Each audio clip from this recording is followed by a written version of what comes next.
Assalamualaikum warahmatullahi wabarakatuh. Hamdan wa syukran lillah, syahadu an la ilaha illallah, syahadu anna Muhammadan abduhu wa rasuluh la nabiyya ba'dah. Anak-anak kelas 10, hari ini kita akan masuk ke materi bab kelima, yaitu materi tentang meneladani perjuangan Rasulullah SAW di Mekah. Sebelum kita belajar, marilah kita mulai dengan membaca doa terlebih dahulu. Bismillahirrahmanirrahim. Rabbi zidni ilman warzuqni fahman birahmatika ya arhamar rahimin. Baik, kita mulai untuk pembahasan kita kali ini. Kita lihat peta konsepnya ya anak-anak. Yang pertama, bagaimana meneladani perjuangan Rasul di kota Mekah. Nanti kita akan bahas substansi dakwah Rasul di Mekah, kemudian strategi dakwahnya seperti apa, dan sekaligus bagaimana sikap kita dalam meneladani dakwah Rasul di kota Mekah. Baik, kita langsung saja ke materinya anak-anak. Kita lihat materi pokoknya. Sebentar. Nah, ini dia. Substansi dakwah Rasul di Mekah. Nah, kita tahu anak-anak bahwa Nabi Muhammad itu berdakwah di dua tempat. Yang pertama ada di kota Mekah, yang kedua di Madinah. Menurut beberapa riwayat yang sahih, Nabi Muhammad pertama kali diangkat menjadi Rasul pada malam hari tanggal 17 Ramadan di usia yang ke-40 tahun. Jadi usia 40 tahun sampai 40, Nabi Muhammad belum diangkat menjadi Nabi. Ya, baru diangkat menjadi Nabi di usia 40 tahun. Nah, malaikat Jibril lah yang datang langsung membacakan wahyu pertamanya, yaitu surat Al-Alaq 1-5. A'udzu billahi minasy syaithanir rajim. Bismillahirrahmanirrahim. Iqra' bismi rabbikal ladzi khalaq. Khalaqal insana min 'alaq. Iqra' wa rabbukal akram alladzi 'allama bil qalam. 'Allamal insana ma lam ya'lam. Itu surat pertama yang turun kepada Nabi Muhammad di Gua Hira. Nah, kemudian setelah itu ketika Nabi Muhammad mendapatkan wahyu pertama, ada beberapa sahabat yang kemudian pertama masuk Islam, termasuk istri Nabi yaitu Siti Khadijah. Maka disebutlah dengan as-sabiqunal awwalun. Nah, apa saja sih ajaran-ajaran pokok Rasul di kota Mekah? Yang pertama, Rasul mengajarkan tentang akidah, yaitu tentang keyakinan. Rasulullah diutus untuk membawa ajaran tauhid. Masyarakat Arab pada saat itu yang dilahirkan, bahkan jauh sebelum ia lahir, hidup dalam praktik kemusyrikan. Bahkan yang disembah itu adalah berhala. Ya, pada saat itu sebelum Nabi Muhammad membawa risalah Islam. Segala sesuatu dalam ini, langit, bumi, matahari, bintang-bintang, laut, gunung, manusia, hewan, tumbuhan, ya adalah ciptaan Allah Subhanahu wa taala. Nah, ini menurut keyakinan kita ya, Muslim. Nah, selanjutnya ajaran akidah ini adalah supaya orang-orang Arab kaum kafir Quraisy itu menyembah Tuhan yang satu. Bukan Lata, Uzza, Manna, itulah nama-nama berhala yang disembah pada saat itu. Nah, ajaran keimanan yang merupakan ajaran utama yang diemban kepada ia bersumber pada wahyu ilahi. Banyak sekali ayat Al-Quran yang memerintahkan beliau agar menyampaikan keimanan sebagai pokok ajaran Islam yang sempurna. Allah berfirman, katakanlah Muhammad, dialah Allah yang Maha Esa. Allah tempat meminta segala sesuatu. Ya, Allah tidak beranak dan tidak pula diperanakan, dan tidak sesuatu yang setara dengan Dia. Ini ada dalam Quran surat Al-Ikhlas. Nah, ajaran at-tauhid ini berbekas sangat dalam di hati Nabi dan para pengikutnya, sehingga menimbulkan keyakinan yang kuat, mapan dan tergoyahkan. Bagaimana Bilal bin Rabah sampai ditimpa oleh batu besar, ya, dipaksa untuk keluar dari akidah yang diajarkan oleh Nabi, yaitu mengenal Allah yang satu, ya, sampai rela untuk meninggal mati, ya, hanya untuk mempertahankan keimanannya. Itu zaman dulu ya, para sahabat-sahabat yang luar biasa. Selanjutnya, di masa Mekah juga Nabi Muhammad mengajarkan tentang akhlak mulia. Dalam hal akhlak, Nabi Muhammad tampil sebagai teladan yang baik. Sejak sebelum menjadi Nabi, ia telah tampil sebagai sosok yang jujur sehingga ia diberi gelar oleh masyarakat sebagai Al-Amin atau orang yang dapat dipercaya. Jadi sebelum jadi Nabi, Nabi Muhammad ini sudah diberi gelar Al-Amin, yaitu orang yang sangat dipercaya. Nabi Muhammad mengajak agar sikap dan perilaku yang tidak terpuji yang dilakukan masyarakat Arab seperti berjudi, meminum minuman keras, berzina, ini adalah kebiasaan-kebiasaan orang Arab dulu, membunuh, ya, dan kebiasaan buruk yang lainnya. Jadi Nabi Muhammad mengajak untuk meninggalkan hal-hal yang buruk yang sudah Bapak sebutkan tadi. Nah, keterangan yang telah Bapak jelaskan tadi yaitu memberikan penjelasan pada kita bagaimana Rasul memadukan teori dengan praktik. Jadi teorinya kemudian mengajak dan Rasul kemudian sendiri mempraktikannya. Ya, begitupun kalau kita ingin siapapun mengikuti kita, maka awali dari diri kita. Ya, menyuruh sholat maka kitanya harus sholat. Menyuruh untuk berbuat baik maka kitanya dulu yang kemudian harus baik dulu. Nah itu ya bagaimana metode Rasul dalam berdakwah pada saat itu. Nah sehingga ada penulis barat namanya Michael Hart dalam bukunya yang berjudul 100 tokoh paling berpengaruh dunia menempatkan Rasul sebagai manusia tersukses pertama mengubah perilaku manusia yang biadab menjadi manusia yang beradab. Ini ya pencapaian yang sangat luar biasa dari Nabi Muhammad. Kemudian yang kedua, bagaimana sih strategi dakwah Rasul di Mekah? Dalam mendakwakan ajaran-ajaran Islam yang sangat fundamental, Rasul tidak serta-merta melakukannya dengan tergesa-gesa. Ia mengerti benar bagaimana kondisi masyarakat Arab saat itu yang bergelimang dengan kemaksiatan dan praktik-praktik kemungkaran. Jadi tidak sembarangan ya, Rasul punya strategi, tahapannya kurang lebih Rasul itu berdakwah yang pertama secara sembunyi-sembunyi dulu, ya, baru nanti berdakwah secara terang-terangan. Nah, ini dakwah secara rahasia atau diam-diam disebut juga dalam istilah agama kita yaitu ad-dakwah bil sir. Nah, kenapa dilakukan secara diam-diam? Karena memang supaya tidak menimbulkan keresahan dan kekacauan di kalangan masyarakat Quraisy karena mereka awalnya menyembah berhala. Rasul memulai dakwahnya secara sembunyi-sembunyi. Hal tersebut dilakukan mengingat kerasnya watak suku Quraisy dan keteguhan mereka berpegang pada keyakinan dan penyembahan berhala. Jadi sesuatu yang sangat sulit ya, sekaligus tantangan besar kepada Nabi sehingga dakwah rahasia-rahasia ini atau diam-diam ini dilakukan.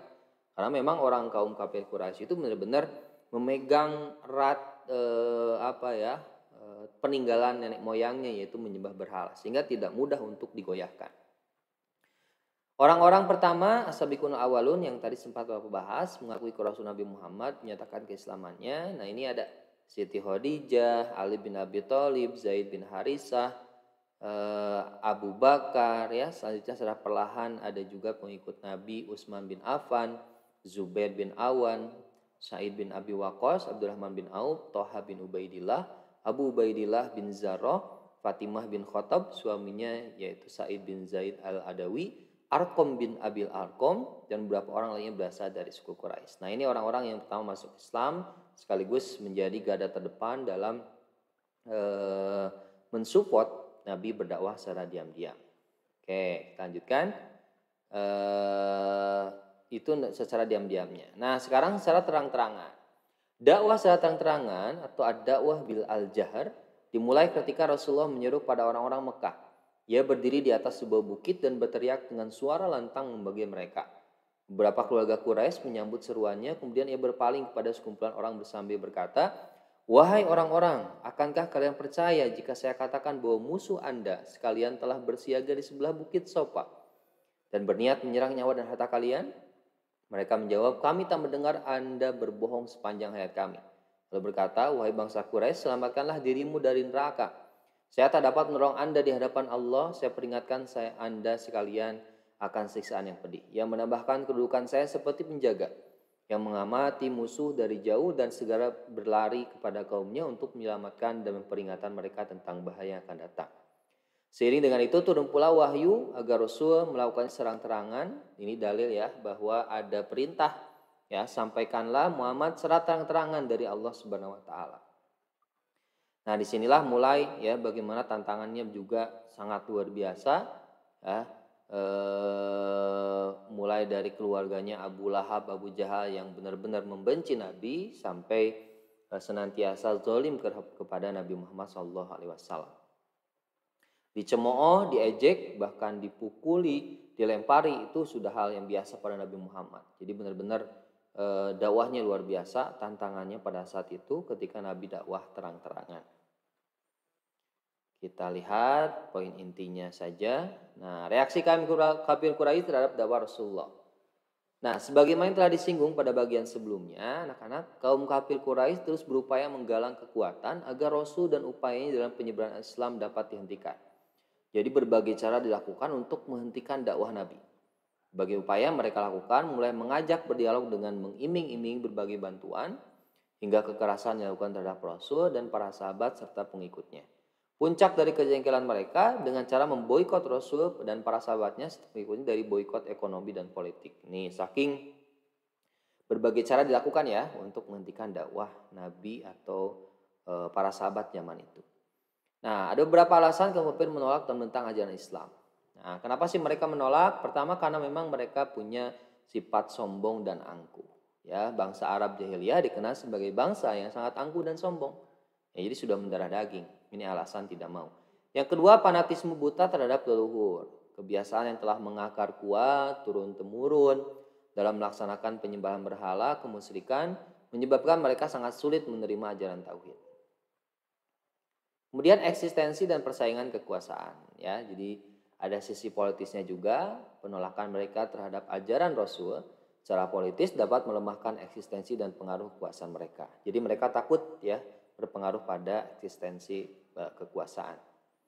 Bagaimana contoh penyiksaan Quraisy terhadap Rasul nih? Ada beberapa contoh ya. Suatu hari Abu Jahal melihat Rasul di sofa, ia mencerca dan menghina tapi tidak ditanggapi oleh Rasul. Dan dia beranjak pulang, kemudian Abu Jahal pun bergabung dengan kelompoknya kaum Quraisy samping Ka'bah. Menurut kejadian itu Hamzah paman Rasul marah seraya bangkit mencari Abu Jahal, yang kemudian menemukan Abu Jahal yang sedang duduk di samping Ka'bah dengan kelompok kaum Quraisy. Tanpa banyak bicara, ia langsung mengangkat busu dan memukulnya ke kepala Abu Jahal hingga tengkoraknya terluka. Engkau mencerca dia, padahal aku sudah memeluk agamanya. Aku menempuh jalan yang ia tempuh, jika mampu ayo lawan aku. Nah, ini jadi Hamzah ini premannya Arab pada saat itulah ya. Jadi Hamzah alhamdulillah sudah masuk Islam sehingga orang-orang kaum kafir Quraisy takut kepada Hamzah. Sampai dipukul itu ya Abu Lahab oleh Abu Jahal, oleh Muhammad, oleh Hamzah.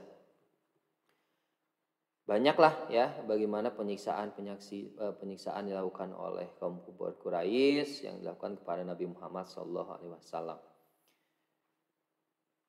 Nah, selanjutnya setelah mendapatkan penolakan oleh orang-orang Arab kaum kafir Quraisy, maka setelah itu Nabi hijrah ke Abyssinia atau Habsyi, ya kaum muslimin ya untuk menghindari bahaya penyiksaan. Nabi menyarankan para pengikutnya untuk hijrah ke Abyssinia atau Habsyi. Para sahabat pergi ke Abyssinia dengan 2 kali hijrah. Hijrah pertama sebanyak 15 orang, 11 laki-laki dan 4 orang perempuan. Mereka berangkat secara sembunyi-sembunyi dan sampainya di sana mereka mendapatkan perlindungan yang baik dari Najasyi, sebutan untuk Raja Abyssinia. Kemudian setelah peristiwa hijrah ke Abyssinia ini sungguh tidak menyenangkan kaum Quraisy dan menimbulkan kekhawatiran yang sangat besar. Nah, jadi khawatir nih kaum Quraisy mulai panik ketika kaum muslimin sudah hijrah ke Abyssinia. Selanjutnya, hijrah yang kedua itu adalah hijrah ke Madinah. Peristiwa Ikrar Aqabah II diketahui oleh orang-orang Quraisy. Sejak itu tekanan, intimidasi, dan siksaan terhadap kaum muslimin makin meningkat. Kenyataan ini mendorong Nabi segera memerintahkan sahabat untuk hijrah ke Yathrib. Nah, Yathrib itu adalah Madinah. Dalam waktu 2 bulan saja, hampir semua kaum muslimin sekitar 150 orang telah berangkat ke Yathrib. Hanya Abu Bakar dan Ali yang masih menjaga membela Nabi di Mekah. Akhirnya Nabi pun hijrah setelah mendengar rencana Quraisy yang ingin membunuhnya. Jadi Quraisy sudah istilahnya stuck ya untuk beberapa strategi yang dilakukan sehingga pada akhirnya mereka merencanakan untuk membunuh Nabi. Nah, dalam kisahnya Nabi sedang tidur ya, kemudian dijaga oleh Ali bin Abi Thalib dan Abu Bakar. Kemudian para kaum kafir Quraisy sudah mengepung rumah Nabi pada saat itu. Nah, tapi dengan berkat perlindungan Allah, Nabi kemudian bisa keluar dari rumah itu dan kemudian tempat tidurnya digantikan oleh Ali bin Abi Thalib. Sehingga Nabi Muhammad tidak terbunuh pada itu dan berhasil hijrah ke Madinah. Nah, perilaku yang meladaninya itu apa saja? Maka kita dianjurkan memiliki sikap tangguh ya seperti bagaimana Nabi. Ya, menggunakan waktu untuk belajar, mencoba sesuatu yang belum dikerjakan, memiliki jiwa berkorban, menyisihkan waktu sebaik mungkin untuk kegiatan yang bermanfaat. Mendahulukan kepentingan bersama di atas kepentingan pribadi, ini pun teladan bagi kita, dan menyisihkan sebagian harta untuk membantu orang lain yang membutuhkan. Baik, itu saja anak-anak ya materi kita hari ini, mudah-mudahan bermanfaat sekaligus kalian mendapatkan gambaran bagaimana dakwah Nabi di kota Mekah.